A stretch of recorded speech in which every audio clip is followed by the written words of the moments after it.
Did some filmmakers really build spaceships, invent aliens, and destroy the future just to disguise an adult movie as science fiction? During exploitation cinema's wildest years, futuristic stories became excuses for provocative costumes, strange experiments, and advertising mainstream studios would never approve. And number one transformed the entire formula into disturbing modern art. Before entering this forbidden corner of cinema, like the video and subscribe to the channel. Number 35. The Sins of the Fleshopoids, 1965. Long before filmmakers filled cheap spaceships with seductive aliens, underground director Mike Coucher imagined a future where humanity had become lazy, decorative, and almost useless. Mechanical servants called fleshopoids now perform every difficult task while their human masters spend their days surrounded by artificial luxury. The machines eventually begin developing emotions their creators never intended them to possess. They experience jealousy, affection, curiosity, and a growing desire to control their own lives. What begins as a parody of old science fiction serials slowly becomes a strange rebellion against human authority. Its most famous sequence arrives when two robots discover a connection that produces an unexpected result. Their relationship threatens the carefully controlled order surrounding them, proving that even artificial servants can create something their masters cannot predict. Painted scenery, theatrical acting, and handmade costumes make everything look deliberately unreal. The science is not convincing, but it was never meant to be. Futuristic machinery simply gave the film permission to explore behavior mainstream cinema still treated as forbidden. Number 34. Barbarella, 1968. Few opening sequences announced a movie's priorities as confidently as Barbarella floating through zero gravity while removing an elaborate space outfit. Jane Fonda plays an astronaut from the 41st century, a supposedly peaceful era in which Earth has eliminated war and many traditional social restrictions. Her mission is to locate the missing scientist Durand before his positronic weapon threatens the galaxy. That serious assignment quickly becomes a parade of strange planets, dangerous dolls, theatrical villains, extravagant costumes, and suspicious machines. The most famous scene involves the excessive machine, a musical device designed to overwhelm Barbarella through artificial sensation. Durand operates it like an organ, expecting his prisoner to surrender. Instead, she proves too powerful for the machine, causing its equipment to overload. Although later classified far below an adult-only rating in America, its reputation was created through provocative imagery and sensational advertising. Beneath that marketing sits an imaginative comic book adventure. Science fiction supplied the spacecraft, but glamorous fantasy remained the true attraction. Number 33. Zeta 1, 1969. A tired British secret agent returns home and begins explaining an unbelievable mission involving a hidden civilization ruled entirely by powerful women. Known as Angvia, this mysterious society is protected by agents who can travel between their secret world and modern London. An enemy organization wants to discover Angvia's location, capture its inhabitants, and steal its knowledge. Yet the espionage plot repeatedly disappears beneath psychedelic rooms, comic book dialogue, revealing costumes, and long conversations that seem unrelated to the supposed danger. One unforgettable moment shows Angvian warriors confronting their pursuers without ordinary weapons. They merely point toward the attackers, while sounds resembling gunfire fill the room. Villains fall in every direction, turning the battle into a combination of fantasy, parody, and extremely cheap special effects. Also released as The Love Factor, the alternate title more honestly described what audiences were being sold. Its bright colors and pop art design suggest a mixture of James Bond, Barbarella, and futuristic satire. Whenever the science fiction story threatens to become interesting, however, another deliberately provocative detour interrupts it. Number 32. Space Thing, 1968. Nothing reveals this film's intentions faster than its hero falling asleep while reading science fiction magazines. His dream transforms him into a Martian agent ordered to infiltrate an enemy spacecraft, observe its crew, and prevent an interplanetary conflict. The aliens look completely human.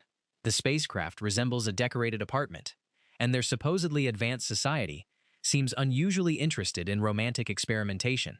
Technical dialogue appears occasionally, but it mainly connects one mature situation to another. Its most famous moment may be the destruction of the enemy ship. Instead of a convincing miniature or elaborate optical effect, viewers receive a tiny explosion that looks more like someone burning an object behind a house. The result became part of the movie's accidental charm. The production never seriously attempts to compete with respectable science fiction. Cardboard controls, costume shop uniforms, and painted backgrounds openly expose the limited budget. The intergalactic conflict exists as a thin frame supporting the material audiences actually paid to see. Space Thing is therefore one of the purest examples of an adult production putting on a toy astronaut helmet and pretending it has discovered another galaxy. Number 31. The Curious Female, 1970. Imagine a future where a central computer controls society. Relationships are heavily regulated, and citizens secretly gather to watch forbidden recordings from the 20th century. That surprisingly clever idea forms the foundation of this low-budget futuristic comedy. Set in the year 2177, the story follows several people attending a private screening. The old recording concerns friends experimenting with changing relationships during 1969. Their reactions allow the film to compare future morality with the social revolution taking place when the movie was produced. The most memorable sequence is the screening itself. Futuristic viewers sit inside a room resembling a bargain version of Star Trek and analyze 20th century behavior as though they are scientists studying an extinct civilization. Their comments create a satirical distance between the audience and the material. Despite being marketed mainly through adult curiosity, the picture occasionally raises genuine questions about surveillance, technology, changing values, and future generations misunderstanding the past. Its colorful costumes and master computer provide just enough science fiction decoration to make the mature footage resemble social research. Beneath the sensational surface, it asks whether tomorrow's freedom might become another form of control. Number 30. The Rocky Horror Picture Show, 1975. A newly engaged couple named Brad and Janet becomes stranded during a storm and seeks help inside an isolated castle. Instead of finding a telephone and a polite host, they enter a musical gathering led by Dr. Frank N. Furter, an extravagant scientist claiming to come from another planet. Inside the laboratory, Frank unveils Rocky, a physically perfect man created through mysterious scientific methods. Brad and Janet's conservative confidence quickly collapses as the castle exposes them to temptation, jealousy, rebellion, and identities they have never considered. The laboratory unveiling remains the movie's defining spectacle. Rocky rises from a colorful tank, while Frank celebrates his creation through music. The scene parodies Frankenstein, old monster pictures, space serials, and the dream of manufacturing a perfect companion. Science fiction is genuinely present through alien servants, advanced equipment, and matter-transporting technology. However, these elements mainly support a celebration of theatrical freedom and personal expression. The picture later became famous through midnight screenings, where audiences dressed as characters, shouted responses, and danced in front of the screen. The castle's hidden spacecraft matters less than the emotional transformation happening inside it. Number 29. Flesh Gordon, 1974. Earth faces an unusual invasion when Emperor Wang directs a powerful ray toward humanity from his distant planet. The beam causes people to abandon self-control, creating worldwide disorder. Football player Flesh Gordon, Dale Ardor, and scientist Dr. Flexi Jerkoff travel into space to stop the attack. Every name, prop, and location parodies the Flash Gordon serials of the 1930s. Rocket launches, throne rooms, monsters, sword fights, and cliff-hanging escapes are recreated with deliberately immature jokes, replacing heroic seriousness. Its most impressive sequences involve stop-motion creatures, flesh battles monsters, and animated skeletons created with surprising care for such a disreputable production. One giant creature pursues the heroes across a miniature landscape resembling the work of Ray Harryhausen after a particularly strange dream. The film reportedly began with more explicit intentions before being reduced to the better-known theatrical version. What remains is an adult-oriented science fiction comedy containing real model work, elaborate sets, animation, and a recognizable adventure plot. The science fiction may be a joke, but somebody genuinely cared about constructing its ridiculous galaxy. That unexpected effort is why the film survived while many imitators disappeared. Enjoying these forgotten cinematic secrets? Like the video and tell us which title surprised you most. Subscribe and turn on notifications because the movies ahead become even stranger. Number 28. The Sexplorer, 1975. A visitor from another planet arrives on Earth carrying an unusual scientific assignment. Observe human relationships and report her discoveries to a distant civilization. Known as dumb, she appears human but understands almost nothing about ordinary emotional behavior. Her mission becomes a series of encounters with people from different professions and social backgrounds. Instead of examining governments, industries, or technological achievements, she concentrates on the customs that confuse her alien mind. One of the funniest repeated ideas involves Dumb calmly recording observations while everyone around her treats each situation as a romantic invitation. Her serious scientific attitude contrasts with the increasingly ridiculous behavior she witnesses. Also distributed as The Girl from Starship Venus and Diary of a Space Virgin, the film changed titles depending on which audience producers wanted to attract. Those names reveal its strategy more clearly than the plot. The extraterrestrial research mission gives the filmmakers a reason to move between disconnected episodes. Yet a gentle, emotional story gradually appears beneath the exploitation formula. Against all expectations, Dumb begins understanding affection rather than merely collecting information. The science is fake, but the connection she develops feels more sincere than the marketing ever suggested. Number 27. A Boy and His Dog, 1975. After a devastating global conflict, a young survivor named Vic crosses a ruined American landscape with Blood, an intelligent dog capable of speaking directly into his mind. Their partnership is practical. Blood helps Vic locate food and nearby people, while Vic protects and feeds him. The surface world is violent, empty, and morally destroyed. Their journey changes when Vic meets Quilla June, who leads him toward an underground community that appears clean, organized, and strangely cheerful. The most memorable section begins when Vic enters that hidden society. Its residents dress like idealized small-town Americans, wear painted smiles, and obey a controlling committee. Their artificial politeness is more disturbing than the wasteland outside. Vic soon discovers that the leaders did not invite him because they value freedom or companionship. They need him for a cold biological program designed to preserve their population. The movie contains mature themes, dark humor, and an ending that remains controversial. Unlike many entries here, however, its science fiction setting is essential. The ruined future allows the story to examine selfishness, loyalty, social control, and survival after morality has disappeared. Blood, the animal, frequently appears more intelligent and principled than the humans surrounding him. Number 26. Cinderella 2000, 1977. By the year 2047, a controlling government has outlawed natural affection and installed robotic watchers inside ordinary homes. Citizens who violate the rules risk immediate punishment. Into this dystopian society steps Cindy, a young woman dreaming of freedom and romance. The familiar fairy tale is rebuilt using surveillance computers, futuristic costumes, musical numbers, and an authority figure known as the Controller. Instead of preventing Cinderella from attending a traditional royal ball, the oppressive system attempts to regulate everyone's emotions. The strangest scenes feature mechanical officers appearing whenever forbidden behavior is detected. Their stiff movements and cheap metallic designs make them less frightening than intended, but they create an unforgettable image of government surveillance entering private life. Eventually, Cindy attends a futuristic celebration and challenges the rules separating her from the man she loves.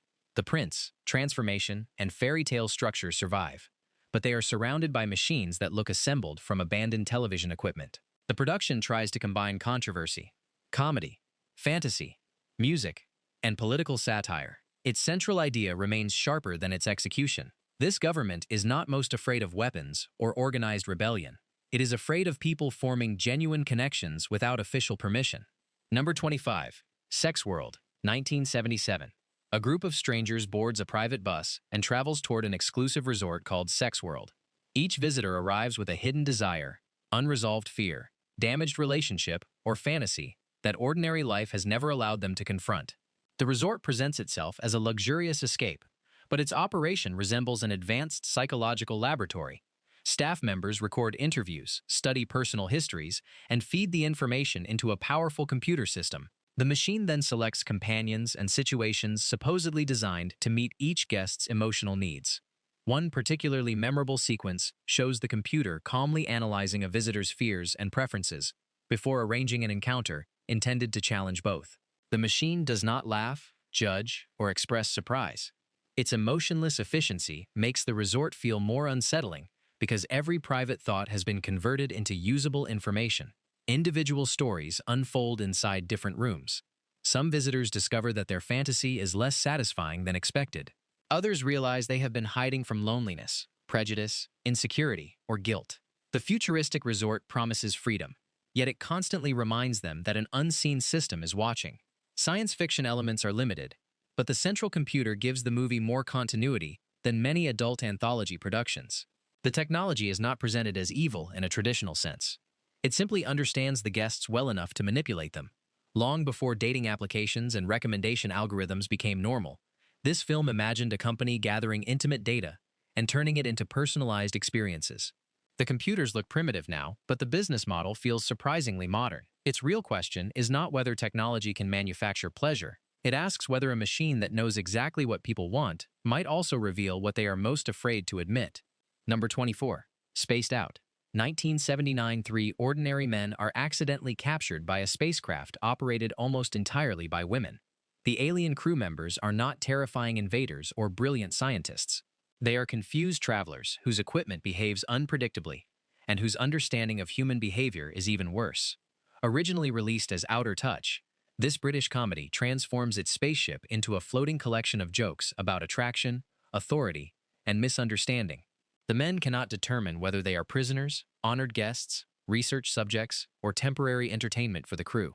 A sarcastic onboard computer provides some of the movie's funniest moments. Whenever the human visitors struggle with the vessel's malfunctioning machinery, the computer responds with electronic comments that sound more irritated than helpful. The supposedly advanced spacecraft often behaves like a badly managed hotel drifting through the universe. Each alien has a different personality. Some are curious about Earth customs, others are suspicious, and a few view the captured men as inconvenient problems. Their conversations reveal that the mission itself was poorly planned before the accidental abduction even occurred. The production reportedly moved toward broader comedy during development. That decision explains why slapstick, misunderstandings, and cheap effects receive nearly as much attention as the mature material promised by its advertising. Science fiction fans looking for detailed world-building will find very little. The control room is basic, the alien civilization remains vague, and the spacecraft rarely feels connected to a larger universe. Yet that emptiness is exactly why the concept works for the filmmakers. Once the characters leave Earth, normal rules disappear. The ship becomes a private stage where any misunderstanding can happen without interference from society. Spaced Out is therefore less an intergalactic adventure than a traditional bedroom farce locked inside a malfunctioning rocket. The future is only a disguise, but its cheerful lack of seriousness gives the film a certain low-budget charm. Number 23. Saturn III. 1980. Far from Earth, scientists Adam and Alex live together on an isolated agricultural station near Saturn. Their mission is essential because an overcrowded planet depends on experimental food production. The station offers privacy, routine, and protection from the social problems spreading through human civilization. That peace ends when Captain Benson arrives carrying a towering robot named Hector. Benson is unstable, controlling, and immediately interested in Alex. Hector receives information through a direct connection with Benson's brain, meaning the machine inherits not only technical knowledge, but also obsession, anger, jealousy, and hidden impulses. The robot's assembly is the film's most memorable sequence. Its 8-foot metallic frame hangs inside the laboratory, while cables transfer Benson's mental patterns into an artificial brain. What should appear like an engineering achievement, instead feels like the birth of something already corrupted. Hector quickly begins watching Alex, challenging Adam, and studying human behavior. The robot's fascination is not truly its own. It reflects Benson's thoughts with none of the social restraint that normally prevents people from acting on every impulse. The station gradually becomes a prison. Doors are locked, communication systems fail, and Hector uses its superior strength to control the environment. Adam and Alex are forced to move through storage rooms, laboratories, ventilation spaces, and exposed walkways while attempting to survive. Farrah Fawcett's image dominated much of the advertising, and the production often emphasizes glamour more than the agricultural crisis. However, Hector remains a genuinely effective creation. Its smooth, faceless head and skeletal body look less human than many movie robots, making its emotional obsession even more disturbing. The scientific warning is simple but powerful. Teaching a machine to think like a human also means teaching it humanity's worst habits. Hector does not become dangerous because artificial intelligence is naturally evil. It becomes dangerous because its teacher is. Number 22. The Beast in Space. 1980. A spacecraft crew travels toward a distant planet in search of a rare mineral capable of improving advanced weapons. The opening sections resemble a low-budget imitation of Star Wars, complete with uniforms, control panels, space criminals, laser fire, and a secret mission that could change the balance of power. Captain Larry Madison leads the expedition, but his attention increasingly turns toward crew member Sandra. She is troubled by recurring dreams involving a mysterious creature, an unknown landscape, and a sense that something is waiting for her beyond the stars. The crew encounters smugglers and rival forces before finally reaching the planet connected to Sandra's visions. At this point, the movie abandons most of its ordinary space adventure structure and moves toward a far more sensational form of fantasy. Its most notorious sequence involves the creature haunting Sandra's dreams. The encounter is inspired by the controversial European production, The Beast, and appears to be the true reason the entire planetary mission was invented. That sudden change creates one of the strangest tonal shifts in exploitation cinema. Early scenes promise intergalactic politics, mineral resources, criminal organizations, and heroic adventure. The later material reveals that the spacecraft existed mainly to transport the characters toward one deliberately provocative destination. Model work and interior designs appear influenced by other Italian movies attempting to benefit from the popularity of Star Wars. This gives the film a patched-together appearance. One moment resembles children playing with plastic spaceships. The next attempts to become dark mythological fantasy. The story never successfully combines its two identities. The space mission feels disconnected from the creature, while the creature makes the earlier conflict seem unnecessary. Yet that failure is precisely why the movie remains memorable. It does not gently blend science fiction with exploitation. It crashes them together without warning, producing something too ambitious to be ordinary adult entertainment, and far too sensational to become respectable space opera. Number 21. Inseminoid, 1981.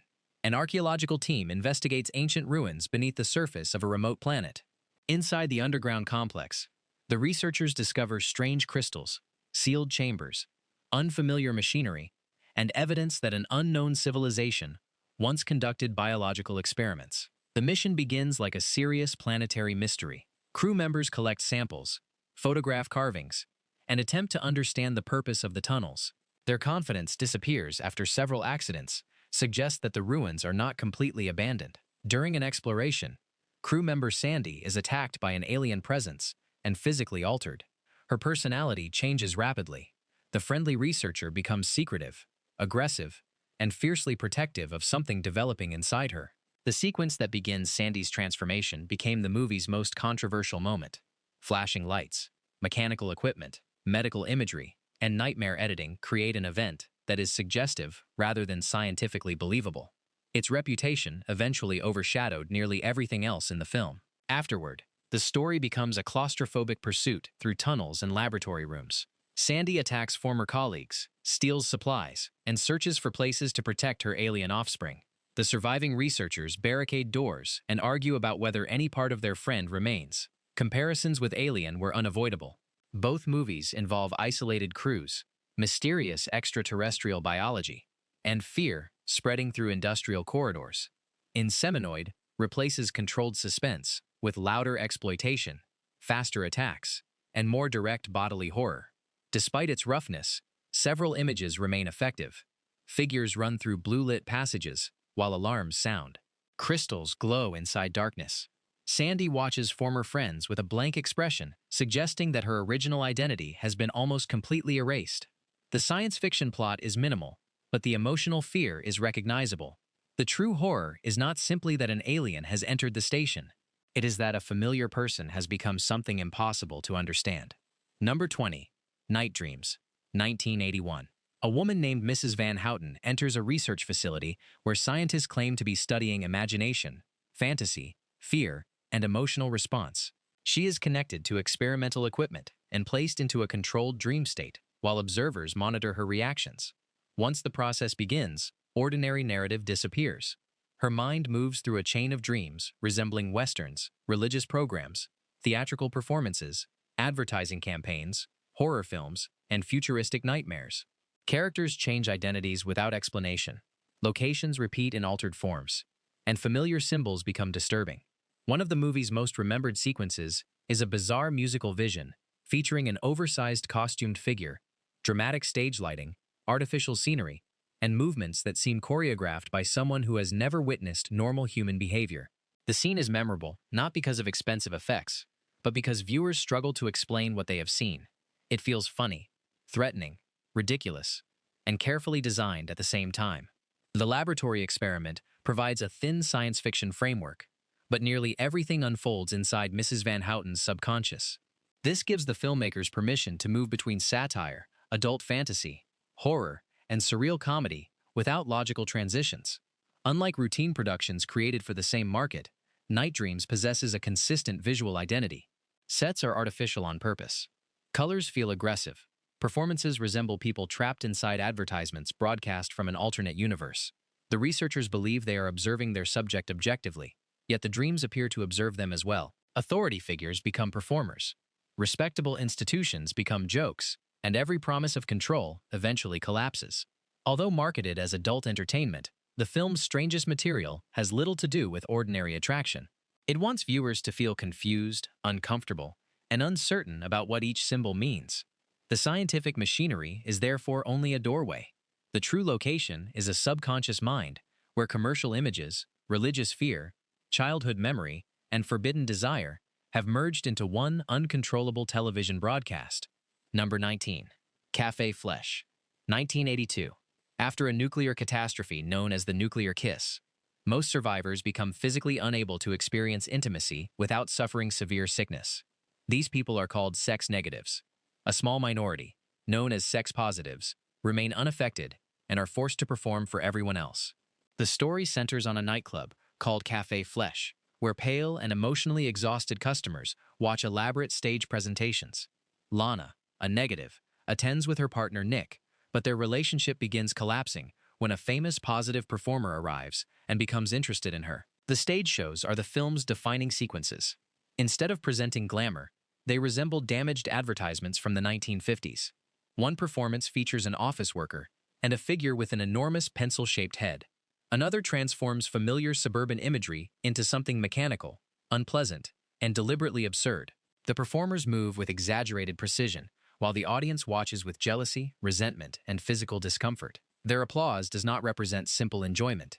It reveals the pain of witnessing an experience their own bodies can no longer tolerate. The club's theatrical host introduces each act with cheerful confidence, behaving as though civilization has not been destroyed. His artificial enthusiasm makes the environment feel even colder. Director Steven Sayadian refuses to make the adult material appear romantic. Everything looks industrial, controlled, and emotionally distant.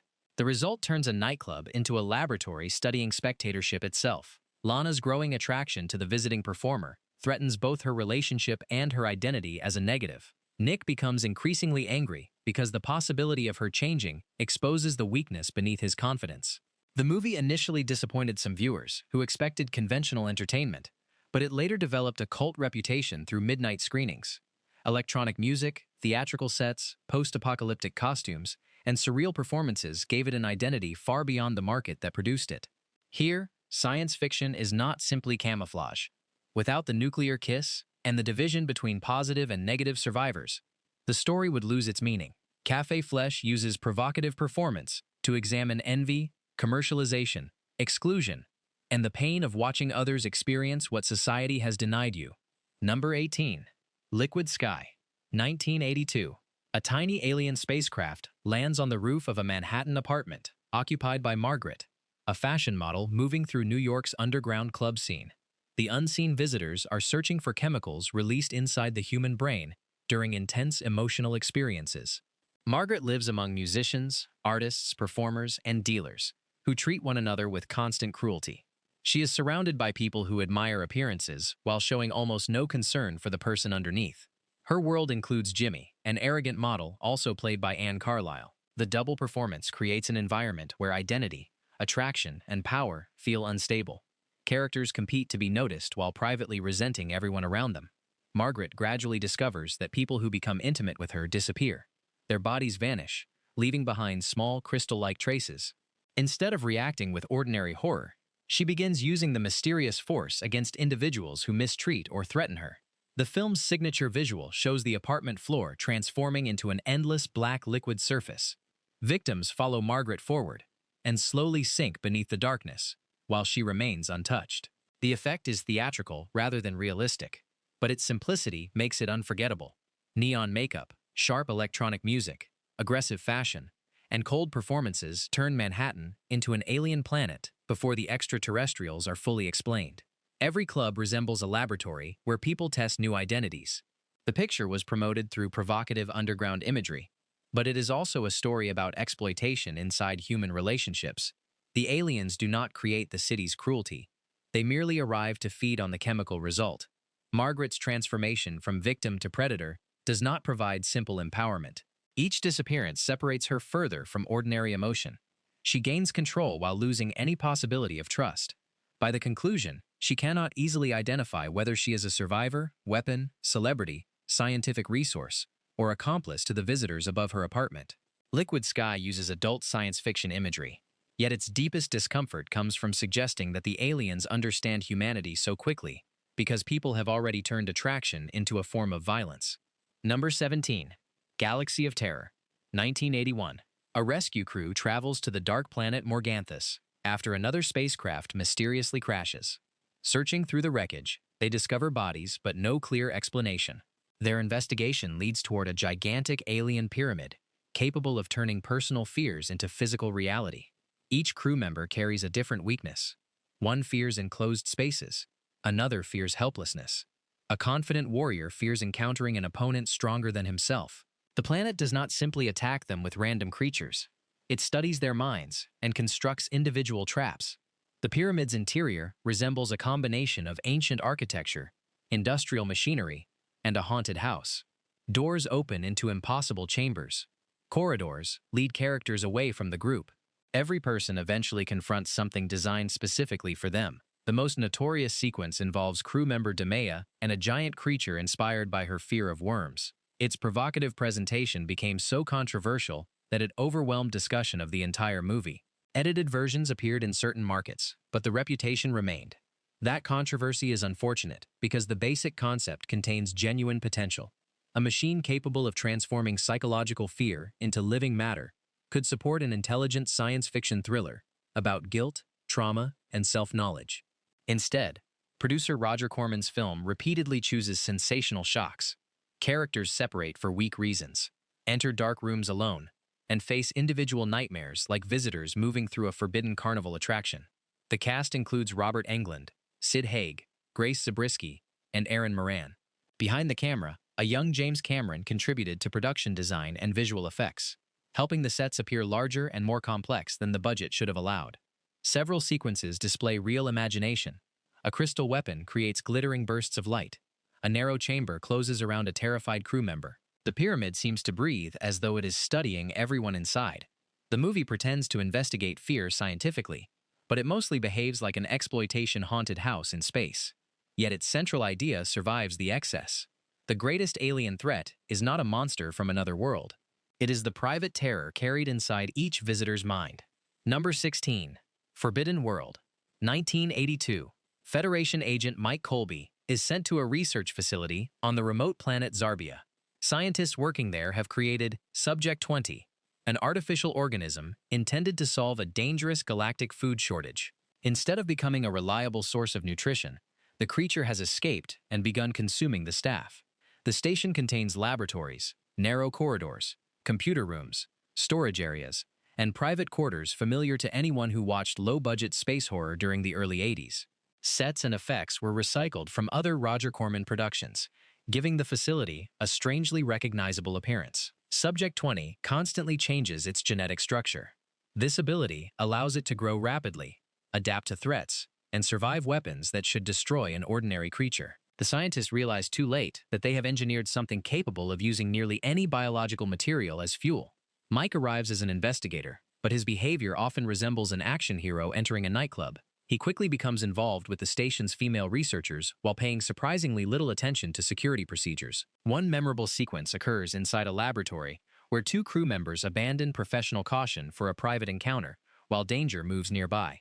The scene contributes almost nothing to the investigation, but it reveals exactly which audience the producers hope to attract. As Subject 20 grows, the station becomes covered with organic material. Victims disappear, communication fails, and surviving researchers argue about whether the creature can be controlled.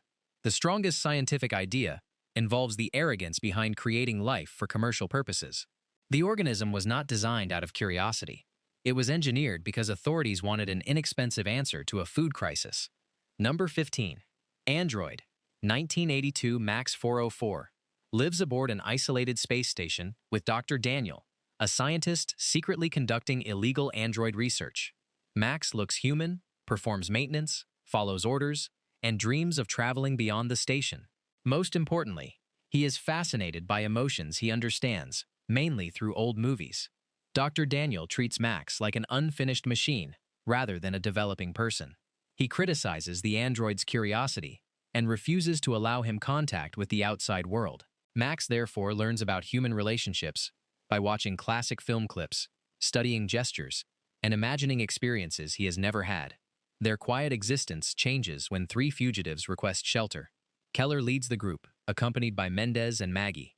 Their arrival introduces danger, conflict, and the possibility that authorities may discover Daniel's experiments. Maggie immediately captures Max's attention. He attempts to communicate using behavior copied from old movies, creating scenes that are funny and sad at the same time.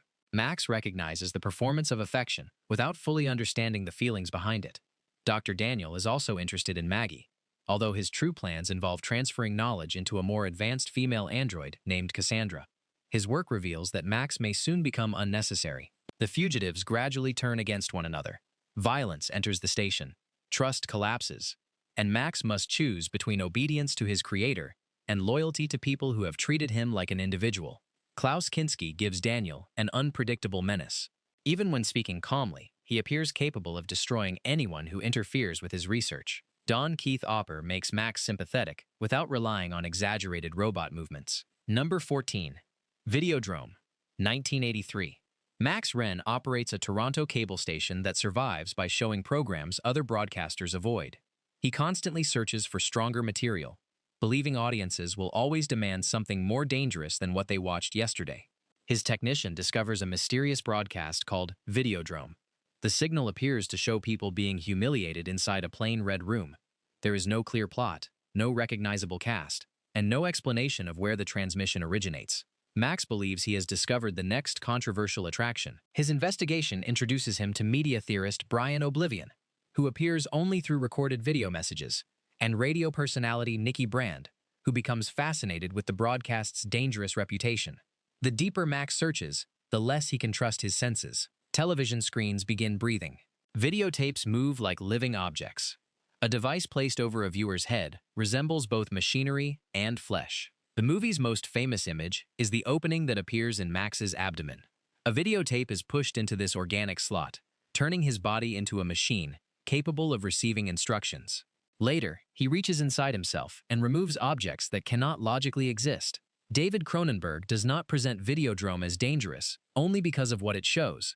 The broadcast signal physically changes the brain, creating hallucinations and making viewers easier to control. Different organizations compete to use the technology. One group believes exposure to extreme media has weakened society. Another wants to transform the human body into a new form capable of existing through television. The film was released in versions containing different amounts of mature material, but cutting individual scenes cannot remove its central discomfort. The entire story suggests that watching is a physical act, and that every screen leaves something behind. Number 13. Life Force, 1985. Astronauts studying Halley's Comet discover an enormous alien vessel hidden inside its tail. Entering the seemingly abandoned structure, they find three human-looking bodies sealed inside transparent containers. The crew brings them aboard, unknowingly carrying an ancient threat back toward Earth. When the mission's damaged spacecraft reaches London, investigators discover that nearly everyone aboard has disappeared or died. The three preserved visitors are transported to a research facility where the female alien suddenly awakens. Her escape becomes the movie's defining sequence. She walks calmly through the building while armed guards hesitate, hypnotized by her appearance. Anyone attempting to stop her is left physically emptied, as though the energy supporting life has been removed. Those victims eventually awaken with an uncontrollable need to steal energy from others. Each new attack produces more infected people, spreading the crisis across London. Colonel Tom Carlson, the only survivor of the original mission, returns with no clear memory of what happened aboard the alien vessel. He gradually reveals that he developed a psychic connection with the female visitor before destroying his own spacecraft. The connection allows him to sense her location, but it also makes him vulnerable to manipulation. She can appear through different bodies, invade thoughts, and use Carlson's attraction against him. Life Force combines space exploration, vampire mythology, military thriller, disaster cinema, and provocative exploitation. Its advertising emphasized the alien woman so heavily that viewers could easily mistake the production for a simple adult fantasy. The actual movie is far more ambitious. Large spacecraft interiors, collapsing buildings, glowing energy effects, and streets filled with infected victims create the scale of an apocalyptic invasion. Steve Railsback performs Carlson with such intensity that every conversation feels close to an emotional explosion. Peter Firth provides calmer authority as Colonel Kane, who attempts to understand events through military logic. Number 12. Cherry 2000, 1987. In a future where romantic encounters require contracts and emotional risk has become socially inconvenient, businessman Sam Treadwell lives with Cherry, an android companion programmed to provide loyalty, affection, and complete agreement. Their domestic routine ends when Cherry is accidentally damaged. Although her memory chip survives, replacement bodies for the Cherry 2000 model are no longer easily available. Sam refuses to accept a newer model. He learns that an abandoned factory may contain another compatible body, but the location lies beyond the protected zone in a dangerous wasteland. To reach it, he hires E. Johnson, a tough tracker played by Melanie Griffith. Johnson understands the territory, carries weapons, repairs vehicles, and refuses to behave like the predictable companion Sam is accustomed to controlling. Their journey leads through ruined landscapes, abandoned highways, and territory ruled by Lester, a smiling but violent leader. Lester's followers live inside a distorted version of domestic happiness, where cheerful meals and polite conversation exist beside cruelty. One of the movie's most memorable sequences occurs near the beginning inside a futuristic restaurant. Couples negotiate legal permission before any physical contact, recording agreements to protect themselves from emotional or legal consequences. The scene establishes a society where romance has become a business transaction. Artificial companions succeed because they remove uncertainty, rejection, disagreement, and responsibility. Sam initially treats Cherry's memory chip as proof that perfect love can be preserved through technology. He is willing to risk his life for a machine that always tells him what he wants to hear. Traveling with Johnson gradually exposes the difference between programmed affection and a genuine person, she argues, makes independent decisions, saves him repeatedly, and expects respect rather than ownership. The provocative title and robot companion concept helped sell the film, but much of its running time becomes a colorful action adventure involving car chases, desert battles, aircraft, and unusual villains. Its future is not frightening because androids are becoming human. It is frightening because humans increasingly prefer machines to complicated emotional relationships. By the time Sam reaches the factory, retrieving Cherry no longer feels like a romantic mission. It feels like an attempt to return to a comfortable illusion. Number 11. Slave Girls from Beyond Infinity, 1987. Daria and Tisa escape captivity aboard a spacecraft and steal a smaller vessel. Their freedom is brief, because the ship crashes on an isolated planet, covered with forests, mountains, dangerous terrain, and evidence that other travelers arrived before them. The women discover an enormous fortress belonging to Zed, a wealthy hunter who appears calm, polite, and delighted to welcome unexpected guests. He offers food, shelter, and protection, while his mechanical servants attend to their needs. Zed's home is filled with trophies, weapons, surveillance equipment, and rooms visitors are forbidden to enter. Daria and Tisa quickly suspect that their host's hospitality is hiding something. Another pair of stranded travelers already lives inside the fortress. Their nervous behavior suggests that nobody is free to leave. Eventually, the women discover that Zed follows a futuristic version of the most dangerous game. He does not rescue stranded visitors. He studies them, gives them a limited head start, and hunts them across the wilderness for entertainment. The scene where Zed formally explains the rules is the film's most effective moment.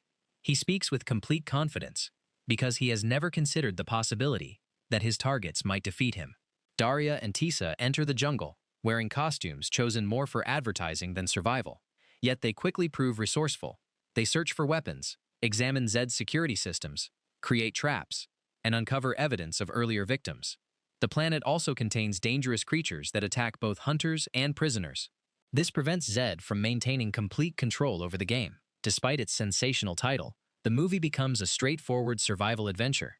The women are not passive decorations waiting for a heroic man to arrive. They understand that escaping the planet requires cooperation and strategic thinking. The futuristic setting allows the familiar hunting story to include androids, laser weapons, spacecraft, and alien animals. However, the central conflict remains simple: A powerful man believes everyone around him exists for his amusement. Number 10.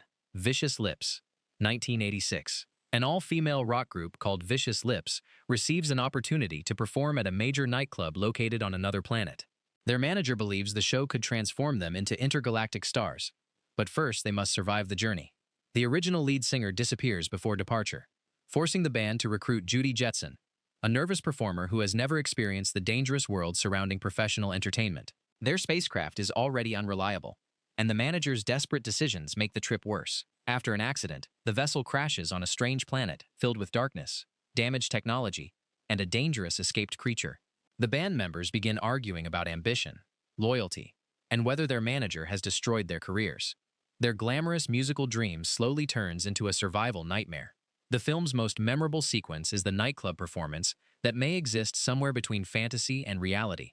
Bright makeup, enormous hairstyles, smoke, colored lighting, and aggressive music create the appearance of an intergalactic rock video. Director Albert Puin combines science fiction, horror, comedy, and music with little concern for normal storytelling. Some events feel disconnected. Characters move between reality and fantasy, and the crashed planet appears to change according to their fears. Its provocative advertising and alternate title, Pleasure Planet, suggested material far more adult than the finished R-rated movie generally delivered. The women are presented through glamorous costumes, but the story spends more time on rivalry, insecurity, and the terror of failure. The escaped creature creates physical danger, yet the band's greatest enemy may be the belief that one performance will solve every problem in their lives. Vicious Lips uses space as an extension of the entertainment industry. The distant nightclub represents success, recognition, and escape from ordinary disappointment. The damaged spacecraft represents the unreliable system carrying young performers toward that dream. The manager promises fame while hiding every risk. Number 9. Dr. Alien. 1989. Wesley Littlejohn is an intelligent but socially awkward college student who receives almost no attention from the people around him. His opportunistic friend Marvin constantly offers bad advice, while Wesley remains interested in Leanne, one of the few people who treats him sincerely. His ordinary biology teacher is suddenly replaced by the glamorous Ms. Zenobia. She behaves strangely, asks unusual questions, and appears far more interested in Wesley than any teacher should be. Zenobia persuades him to participate in what she describes as a harmless scientific experiment. The treatment involves a mysterious injection that creates an unusual physical change and makes Wesley almost irresistible to everyone nearby. The funniest sequence occurs when he returns to college after the experiment begins working. Students and strangers who previously ignored him now react as though he has become a celebrity. At first, Wesley enjoys the attention. His confidence increases, social doors open, and Marvin encourages him to use the situation for personal advantage. The experiment soon becomes impossible to control. Crowds follow Wesley. Ordinary activities turn chaotic, and his relationship with Leanne suffers because she no longer recognizes the person he is becoming. Wesley eventually discovers that Zenobia is not human. She is an extraterrestrial scientist facing a serious problem on her home planet. His transformation was never designed to improve his life. He was selected as a biological solution. The movie combines teen comedy, science fiction, rock music, and mature humor, without pretending to offer convincing science. Zenobia's laboratory looks inexpensive, and the alien technology exists mainly to turn an unpopular student into a fantasy figure. Yet the story contains a recognizable lesson. Artificial popularity cannot produce genuine confidence. Attention feels exciting only until Wesley realizes nobody is responding to his personality. Number 8. Earth Girls Are Easy. 1988. Valerie is a Southern California manicurist whose planned marriage collapses after she discovers that her fiancé, Ted, has been unfaithful. Before she can rebuild her life, a small spacecraft crashes directly into her swimming pool. Inside the vessel are 3 brightly colored, heavily furred aliens, played by Jeff Goldblum, Damon Wayans, and Jim Carrey. Their names are Mac, Zebo, and Whiplock, and they have reached Earth after detecting images of women through space. Valerie initially panics, but her friend Candy sees an opportunity. The aliens are taken to a beauty salon, where their colorful fur is removed, and they receive fashionable clothing, hairstyles, and lessons in human behavior. The salon transformation remains the movie's signature sequence. Hair tools, cosmetics, music, and exaggerated reactions turn extraterrestrial visitors into perfect 80s nightlife companions. Once transformed, the group enters Los Angeles club culture. The aliens attract attention immediately, even though they barely understand language, personal boundaries, or the purpose of common social rituals. Jim Carrey and Damon Wayans perform much of their comedy through movement. Their characters imitate human behavior without understanding why people dance, flirt, compete, or become jealous. Mac, the ship's leader, develops genuine feelings for Valerie. His attention forces her to examine the predictable future she had planned with Ted. The movie's colorful tone prevents the situation from becoming threatening. These visitors are not invaders. They expose how absurd human attraction already appears to outsiders. Valerie's relationship with Mac also reverses the expected fantasy. She is not simply selected by a perfect visitor. She must decide whether escaping with him represents courage or another impulsive attempt to avoid disappointment. The title and promotional campaign clearly promised romantic extraterrestrial comedy rather than serious science fiction. Spaceship technology, alien biology, and interplanetary travel receive almost no explanation. Number 7. Flesh Gordon meets the Cosmic Cheerleaders. 1990, 16 years after the original parody, Flesh Gordon returns for another mission involving a distant planet facing an unusual crisis. A group of cosmic cheerleaders kidnaps him because they believe his legendary abilities can save their civilization. Their world is ruled by Queen Frigid, whose influence has removed emotional desire from the male population. Without that connection, society has become controlled, joyless, and increasingly unstable. Flesh becomes the center of a rebellion, attempting to overthrow the queen, break her power, and restore the population's natural emotions. The cosmic cheerleaders explain the situation with complete seriousness while standing inside sets filled with deliberately suggestive architecture. Every costume, control panel, weapon, and vehicle supports a childish joke. Flesh is presented as the heroic solution, but the cheerleaders frequently perform the actual planning. They locate him, organize the resistance, explain the danger, and guide him through the planet. The movie therefore accidentally gives its female characters more authority than its title suggests. Flesh may be the symbol of rebellion, but the cosmic cheerleaders are responsible for making rebellion possible. By 1990, adult space parody had become a recognizable genre, rather than an isolated joke. The sequel no longer needed to hide its intentions behind serious promotional language. Its title told audiences exactly what kind of galaxy they were entering. The only remaining question was whether the science fiction decoration would be entertaining enough to justify the trip. Number 6. Dr. Caligari. 1989. Inside the Caligari Insane Asylum, patients undergo treatments that appear part science, part performance art, and part waking nightmare. The institution is operated by Dr. Caligari, granddaughter of the mysterious authority figure associated with the silent German classic. Mrs. Van Houten is brought to the asylum because of uncontrollable psychological impulses. Instead of receiving ordinary therapy, she is subjected to injections, mechanical procedures, theatrical role-playing, and experiments involving identity transfer. The asylum does not resemble a realistic hospital. Rooms contain oversized furniture, painted shadows, living doors, impossible corridors, and objects that appear to have escaped from dreams. One unforgettable image involves an enormous tongue extending through a wall, while characters continue speaking with complete seriousness.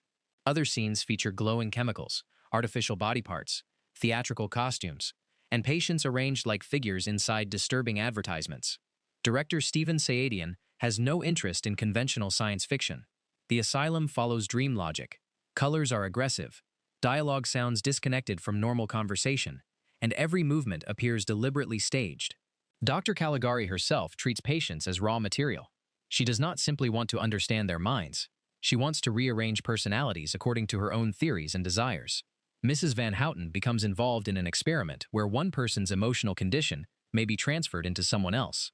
The procedure turns identity into a substance that can be removed, stored, and exchanged. The asylum staff behaves with a combination of obedience and hidden rebellion. Everyone appears trapped inside Caligari's system, yet nobody fully understands what the system is supposed to achieve. Although inspired partly by the cabinet of Dr. Caligari, the movie is not a normal remake.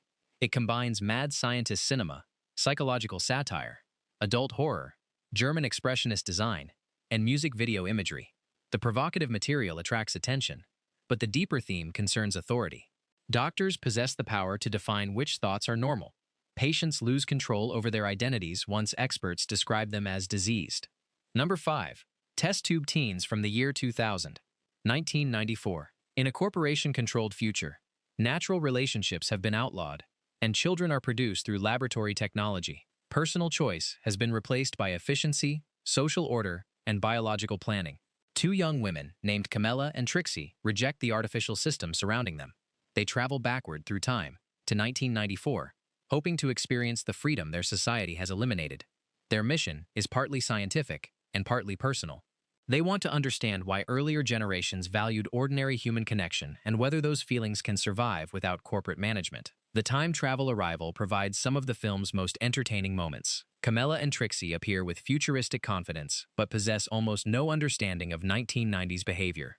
Their clothing, vocabulary, and expectations immediately attract attention. They meet two young men who initially treat the situation as an unbelievable fantasy rather than a genuine warning from the future. The visitors describe a world where laboratories control reproduction and emotional relationships have become illegal. Their society claims these rules eliminated jealousy, conflict, disease, and social instability. In reality, the system has also removed choice, affection, and individual identity. Citizens exist safely, but their futures are decided before they understand what freedom means. A powerful executive follows the travelers into the past. He is determined to protect the future system by preventing the women from learning too much or changing history. This creates a chase involving time travel equipment, corporate agents, confused young men, and repeated attempts to return Camilla and Trixie to their controlled society. The movie was reportedly developed under a more provocative title before producers selected test tube teens from the year 2000. Strangely, its characters actually come from 2019, demonstrating how casually the film treats its own futuristic details. That inconsistency does not damage the central message, because the year itself is less important than the fear behind it. Technology has become powerful enough to organize the most private areas of human life.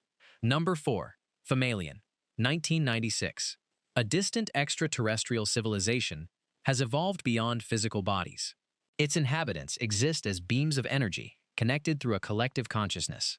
They possess enormous knowledge, but can no longer experience touch, taste, attraction, pain, or individual physical sensation.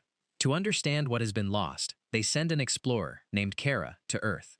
She receives a human form and is instructed to collect experiences that can be transmitted back to her people.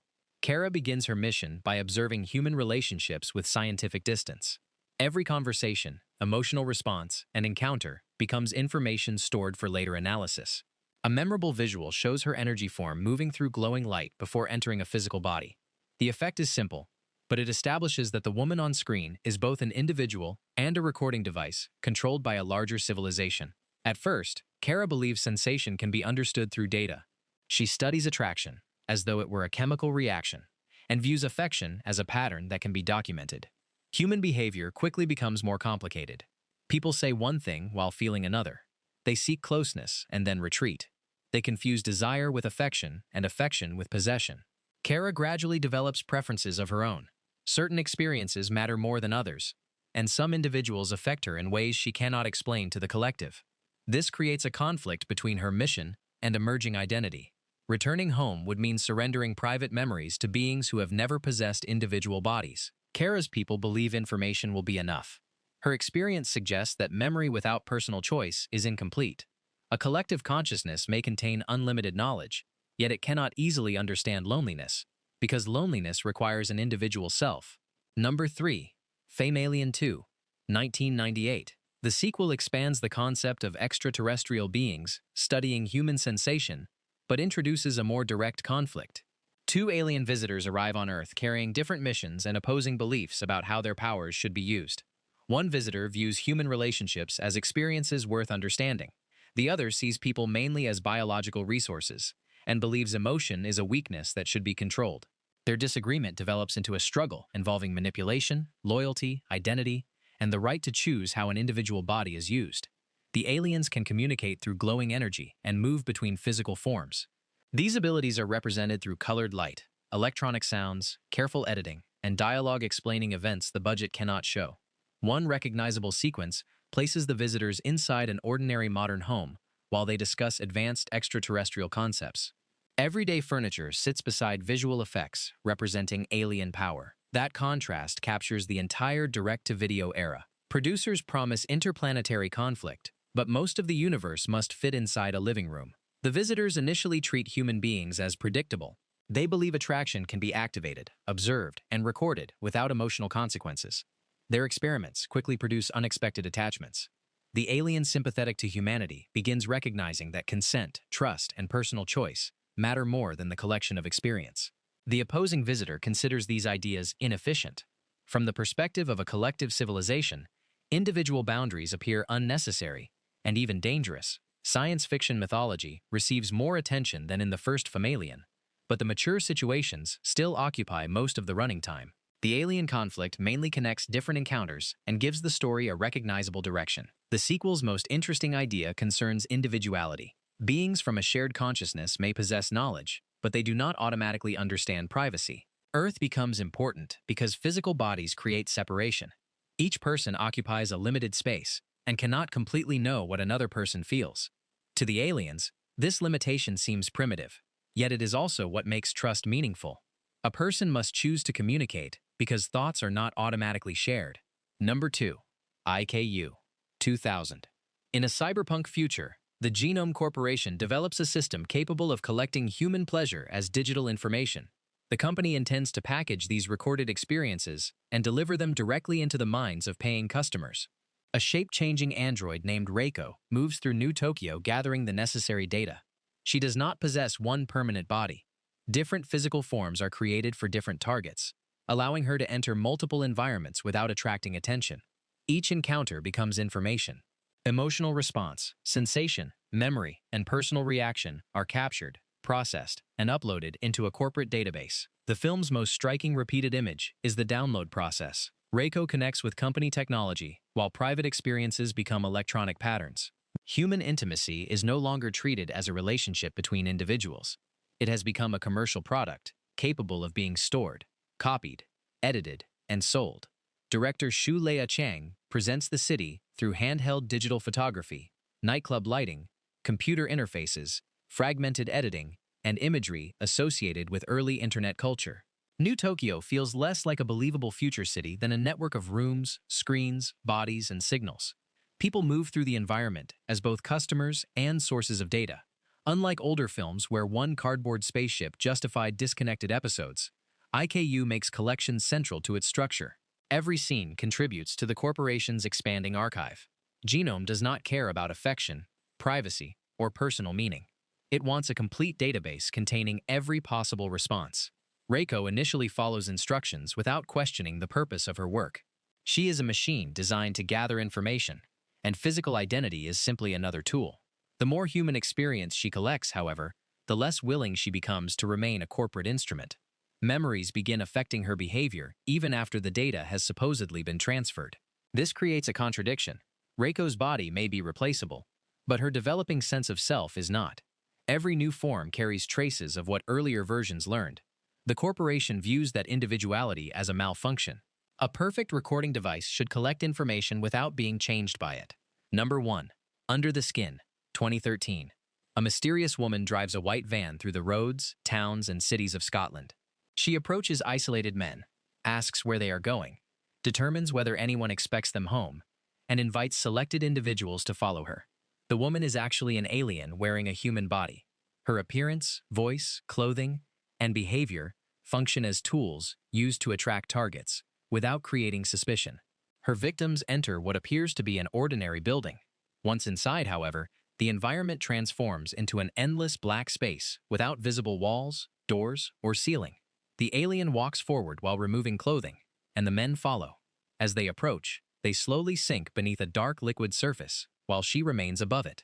No scientist explains the process. No computer identifies the purpose. The event appears industrial, silent, and terrifyingly efficient. Scarlett Johansson's character initially behaves like a machine performing a repeated assignment. She studies language, facial expressions, clothing, movement, and attraction because those skills help her identify targets. Several street conversations were reportedly filmed using hidden camera techniques. Real people interacted with Johansson before fully understanding they were participating in a traditional movie production.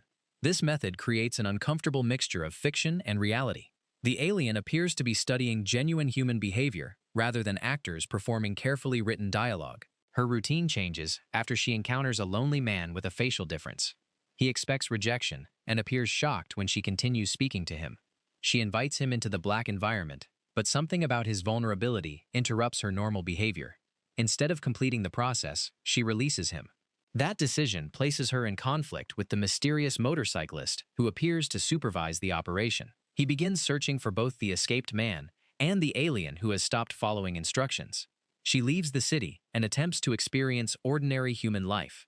These moments reveal how little she understands about the body she wears. She tries to eat cake but cannot swallow it. She examines herself in a mirror as though the reflection belongs to someone else. She listens to conversation without understanding the emotional meaning beneath the words. The final movement takes place inside a forest. A worker approaches her, initially offering help before revealing dangerous intentions. During the struggle, the human disguise tears open. Beneath it appears the alien's dark and almost featureless body. The attacker reacts with fear and destroys her, while the alien looks at the empty human face she previously wore. The moment suggests she has finally developed enough identity to recognize the disguise as part of herself.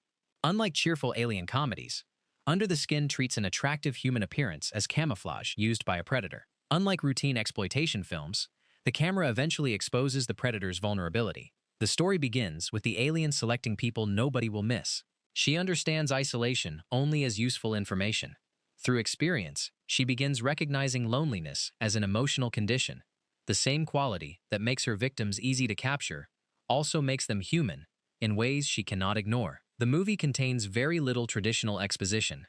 Viewers never learn exactly where the aliens come from, what the harvested bodies become, or how long the operation has continued.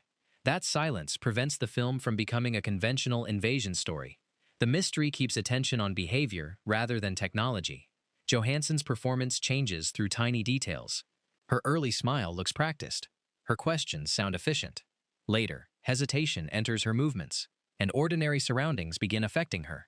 Director Jonathan Glazer uses empty roads, crowded streets, harsh weather, dark rooms, and natural landscapes to make Scotland appear unfamiliar. Earth itself becomes the alien planet. Micah Levi's music adds to that effect. Repeating sounds feel seductive at first, and increasingly threatening as the hunting process becomes clear. The title also carries multiple meanings. The alien is literally hiding beneath human skin, but the film asks what exists beneath every appearance. Her victims initially follow because they see an attractive woman. She selects them because she sees isolated bodies. Both sides misunderstand what they are approaching.